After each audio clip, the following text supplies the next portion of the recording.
Manhole কাণ্ডে ৩ শ্রমিকের মৃত্যুর ঘটনায় ঠিকাদারকে গ্রেপ্তার করল কলকাতার লেদার কমপ্লেক্স থানার পুলিশ। ধৃত আলিমুদ্দিন শেখ এবং তার বাড়ি মুর্শিদাবাদে। ঠিকাদারের বিরুদ্ধে গাফিলতি ও নিরাপত্তা না মেনে শ্রমিকদের কাজে লাগানোর অভিযোগ উঠছে। ক্যান্সারে নেই আর ভয়, NCRI হবে এর জয়। আপনাদের ভরসা নেতাজি সুভাষচন্দ্র বোস ক্যান্সার হসপিটাল। এ বিষয়ে আরো বিস্তারিত জানবো, কথা বলে নেব আমাদের প্রতিনিধি হিন্দলদের সঙ্গে। হিন্দল, পুলিশ সূত্রে কি জানতে পারছো? তবে এই ঘটনার পরেই গতকালই পুর নগরোন্নয়ন মন্ত্রী ফিরহাদ হাকিম তিনি বলেছিলেন যে এই ঘটনার সঙ্গে যারা যারা যুক্ত, সে কোনো আধিকারিক হোক বা যেই হোক না কেন, তার বিরুদ্ধে কঠোর ব্যবস্থা নেওয়া হবে, তিনি সেটা জানিয়েছিলেন। এবং তার পাশাপাশি পুলিশও কিন্তু উদ্ধার কার্য শেষ করার পর যখন সেই ৩ শ্রমিকের মৃতদেহ উদ্ধার হয়, তার পরবর্তী ক্ষেত্রে পুলিশ তো বলা হয়েছিল যে যারা যারা এর সঙ্গে যুক্ত রয়েছে তাদের বিরুদ্ধে কঠোর ব্যবস্থা নেওয়ার জন্য তারা কিন্তু পদক্ষেপ শুরু করেছে। এবং গতকাল রাতেই কিন্তু কলকাতা লেদার কমপ্লেক্স থানার পুলিশ এই আলিমুদ্দিন শেখকে গ্রেপ্তার করে, যার পরিচয় পুলিশ এখনো পর্যন্ত যেটা জানাচ্ছে যে এই আলিমুদ্দিন শেখও কিন্তু মুর্শিদাবাদেরই বাসিন্দা। তোমাকে বলে রাখি, এই যে ৩ জন শ্রমিক, সেই ৩ জন শ্রমিকের মধ্যে 2 জনই কিন্তু মুর্শিদাবাদের লালগোলার বাসিন্দা এবং আরেকজন উত্তর ২৪ পরগনা নাজারের বাসিন্দা।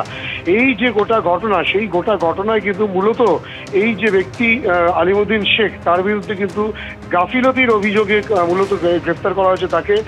যে নিরাপত্তা দেওয়া শ্রমিকদেরকে দেওয়ার দরকার ছিল, সেই নিরাপত্তা না দিয়ে বিপদের মুখে ঠেলে দিয়ে সেই শ্রমিকদেরকে দিয়ে কাজ করানো হচ্ছিল এবং যে কারণে এই ৩ শ্রমিকের মৃত্যু হয়েছে। এবং সেই গাফিলতির অভিযোগেই কিন্তু মূলত গ্রেপ্তার করা হয়েছে।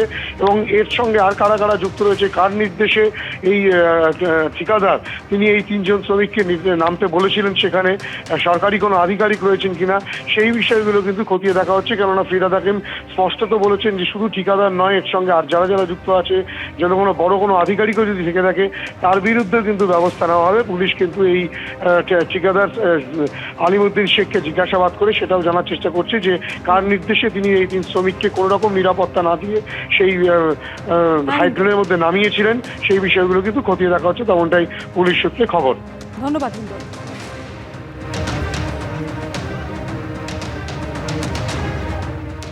বানতলার কাছে কলকাতা লেদার কমপ্লেক্সে ট্যানারির পাইপলাইনের কাজ করতে গিয়ে ম্যানহোলে আটকে মৃত্যু হলো ৩ শ্রমিকের।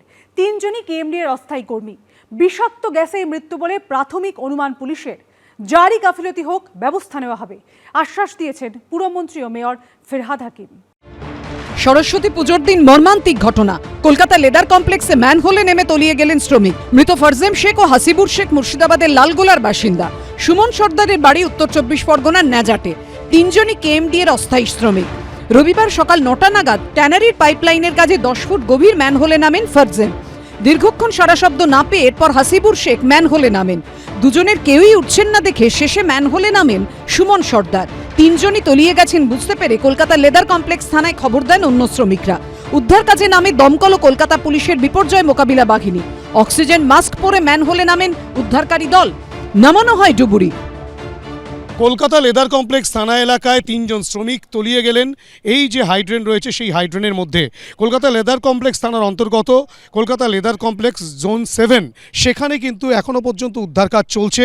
এবং যেটা পুলিশ সূত্রে জানা যাচ্ছে যে ৩ জন শ্রমিক তাদের উদ্ধার কাজ তারা করছেন। উদ্ধার কাজে হাত লাগিয়েছে দমকল কর্মীরা, যেমন রয়েছেন স্থানীয় যারা অন্যান্য কর্মী তারা রয়েছেন, স্থানীয় শ্রমিক যারা রয়েছেন তারাও কিন্তু এই উদ্ধার কাজে হাত লাগিয়েছেন স্থানীয় মানুষজনকে সঙ্গে নিয়ে।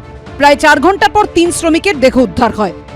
আমাকে রাত্রে ফোন করেছিল 8টা, 8:30, 9টার দিকে। বলে যে আমি খাবার খাইনি, খাবার খেয়ে ফোন করছি।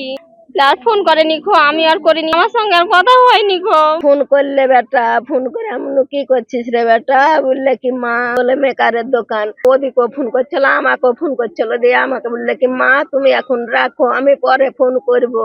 বেটার সাথে আর আমার কথা হয়নি। বড় বেটা বলছে কি মা, আমি বলছি কি বেটা কি হলো রে হাসির। বড় বেটা বলছে মা হাসি আর নাই মা। খবর পেয়ে ঘটনাস্থলে যান পুরমন্ত্রী ফিরহাদ হাকিম। মৃতদের পরিবারকে 10 লক্ষ টাকা করে আর্থিক সাহায্যের কথা ঘোষণা করেন পুরমন্ত্রী।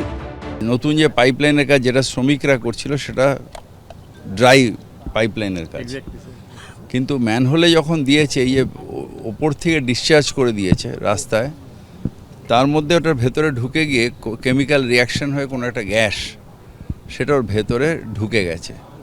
ঢুকে একজন শ্রমিক মারা গেছিল, তাকে বাঁচাতে গিয়ে আরও 3 জন আরো দুজন লাফিয়েছে, তার মানে তাকে ওঠা থেকে আরো দুজন মারা গেছে।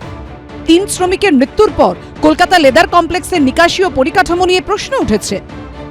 মেন সমস্যা এইটাই আছে দাদা, যে আমাদের রাস্তা চলাচলই একদম পুরো বিপদ হয়ে যায়, রাস্তা স্লিপ খেয়ে পড়ে যাচ্ছে, মানুষ বাইক নিয়ে পড়ে যাচ্ছে। হ্যাঁ, আমিও এই তো পড়েছি। আমি কর্তৃপক্ষ তরফ থেকে দেখা হয় না? হ্যাঁ, দেখা হয়, মানে ওই 2 বছর 1 বছর এইরকম দেখা হয়। এমন অবস্থা, সব দিকে খুলে দিয়েছে, এ তো মরেছে, আরো পাবলিকও পড়ে মরবে। প্রত্যেকটি ট্যানারি মালিককে সতর্ক করা হবে বলে জানিয়েছেন ক্যানিং পূর্বের তৃণমূল বিধায়ক শওকত মোল্লা। কড়া ব্যবস্থা নেওয়ার আশ্বাস দিয়েছেন পুরমন্ত্রী ও মেয়র ফেরাদ হাকিম। এবিপি আনন্দ।